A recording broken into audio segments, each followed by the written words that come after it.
Bonne nuit les enfants. Pas tout de suite! Raconte-nous d'abord une histoire.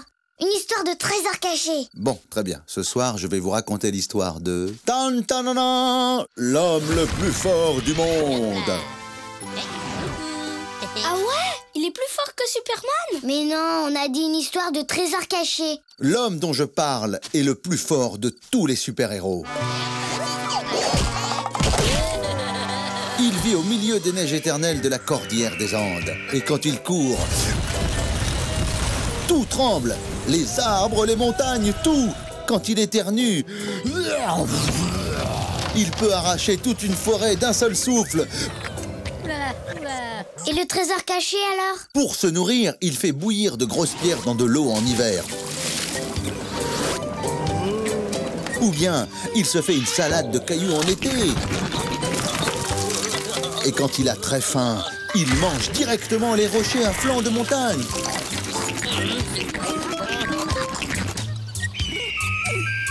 Mais il ne se casse pas les dents? C'est l'homme le plus fort du monde, non?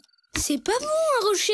Personne n'en a jamais mangé. Personne ne sait le goût que ça a. Lui, c'est son plat préféré. C'est qui son papa et sa maman? Il a des frères ou des sœurs? Non, c'est un enfant abandonné qui a été élevé seul dans la montagne. D'ailleurs, pour survivre, il s'est nourri de pierres. Au début, il a commencé par manger des petits cailloux. Et puis petit à petit, il s'est mis à manger des pierres de plus en plus grandes.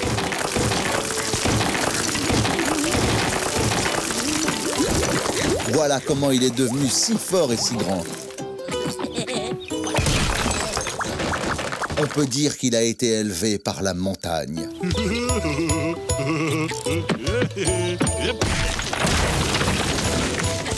Mais comment la montagne peut le gronder quand il a fait une bêtise? Mais la montagne a une voix, c'est le vent qui se met à hurler pour l'engueuler quand il le faut.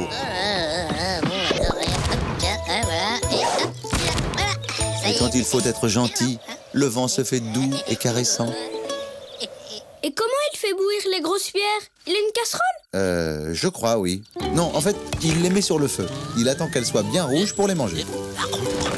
Et il ne se brûle pas? Pour la dernière fois, il s'agit de l'homme le plus fort du monde. Il a de bonnes dents et il ne se brûle jamais. Et s'il a envie de faire bouillir des pierres, il joint ses deux mains, les remplit d'eau et ensuite il les pose au-dessus du feu et il attend que ça bouille. Comment il prend les pierres dans ses mains s'il a déjà de l'eau? Il se débrouille. Moi, je sais comment il fait. Il met l'eau dans sa bouche sans l'avaler. Ensuite, il prend les pierres. Et puis, il recrache l'eau dans ses mains. Et voilà. Un jour qu'il arrache un gros rocher pour le manger, il découvre l'entrée secrète d'une caverne. À l'intérieur, il tombe sur un trésor inca, un gros tas d'or et de diamants. Ah, le trésor caché! Évidemment, il ne sait pas ce que c'est ni ce que ça vaut, mais il trouve ça très beau et surtout très appétissant. Il en prend une bonne poignée et l'avale. Mais il préfère les diamants alors.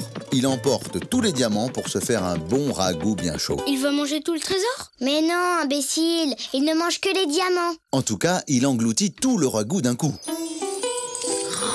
C'est un délice, le meilleur plat qu'il n'ait jamais mangé de toute sa vie. Le problème, c'est qu'il n'était pas habitué à manger si riche. Il fait une indigestion? Exactement. Les villageois vont à son secours et tombent sur le géant des neiges en train de se tordre de douleur.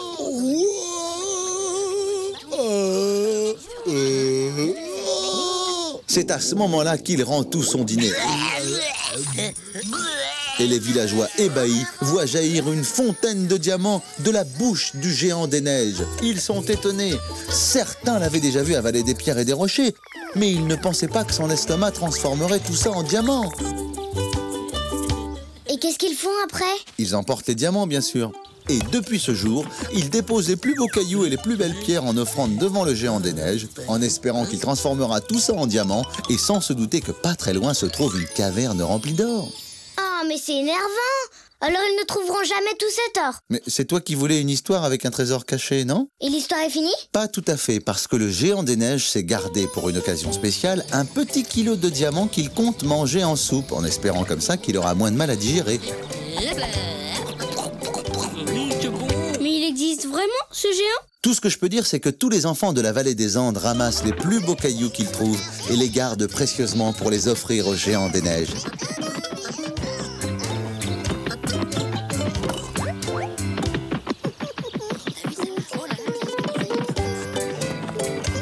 Et depuis que cette histoire s'est répandue dans le monde, on voit des empilements de pierres en offrande au sommet des montagnes. Moi, j'aimerais pas être l'homme le plus fort du monde. Tu ne voudrais pas pouvoir casser la figure à tout le monde, être le meilleur à la bagarre? Non, j'aime pas les pierres. Je préfère pouvoir manger du chocolat.